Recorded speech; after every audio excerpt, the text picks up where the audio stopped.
ചെരങ്ങ ജ്യൂസ് ഉണ്ടാക്കാൻ ആദ്യം വേണ്ടത് നമ്മൾ ഇളയ ചെരങ്ങ നോക്കി വാങ്ങണം. ഇളയ ചെരങ്ങ നല്ല ടേസ്റ്റ് ആകും. ഫ്രഷ് അല്ല, ഇളയ ചെരങ്ങ. അതൊന്നും പ്രശ്നമില്ല. ഇളയ ചെരങ്ങ, മൂക്കാത്ത ചെരങ്ങയാണ് നമ്മൾ ഉദ്ദേശിക്കുന്നത്. അത് വാങ്ങിയിട്ട് അത് നല്ല രീതിയിൽ അതിൻ്റെ തൊലികളൊക്കെ ചെത്തിക്കളയാം.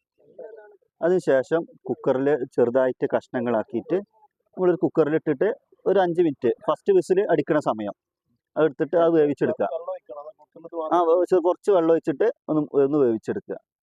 അതിനുശേഷം ആ വെള്ളം ഉണ്ടല്ലോ അത് പറ്റ ഉണങ്ങിയതിന് ശേഷം ജ്യൂസിൽ മിക്സിയിലിടുക.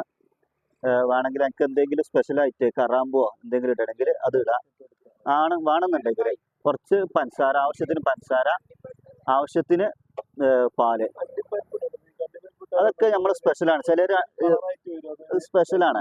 അണ്ടിപ്പരിപ്പ് വേണമെങ്കിൽ നമുക്ക് ഉപയോഗിക്കാം സ്പെഷ്യലായിട്ട്. വേണമെങ്കിൽ ഐസ്ക്രീം ഉപയോഗിക്കാം, മിൽക്ക് മെയ്ഡ് ഉപയോഗിക്കാം. എന്താണോ സ്പെഷ്യൽ ആഡ് ചെയ്യേണ്ടത് വെച്ചാൽ ഇതിൻ്റെ ഒന്നും ആവശ്യമില്ല. പാല് ഒഴിക്കാം.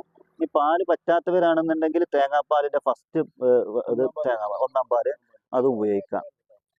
അത് വെച്ചിട്ട് ഒന്ന് മിക്സ് ഒന്ന് അടിച്ചെടുക്കണത് തന്നെ ഏറ്റവും നല്ല ഫ്രഷ് ആയിട്ട് നല്ല തണുത്ത ഐസിൻ്റെ ക്യൂബും കൂടി ഇട്ടാൽ നല്ല സൂപ്പറായി കയറും.